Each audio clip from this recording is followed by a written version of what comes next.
Psychotherapy Matters 5 Fast Facts about Integrative Eclectic Therapy.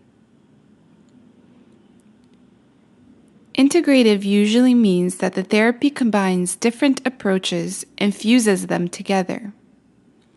Therapists are considered eclectic when they selectively apply techniques from a variety of approaches to best fit your needs.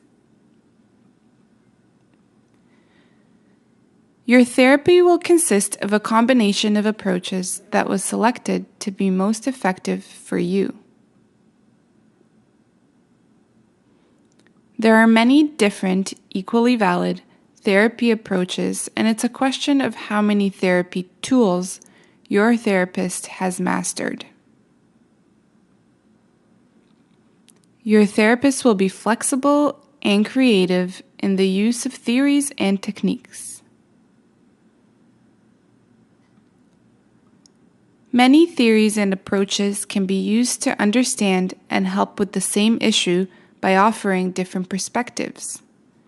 If there was one right way to do therapy, there wouldn't be so many different and useful approaches. Psychotherapy Matters makes it easier for you to search for a local therapist in your community.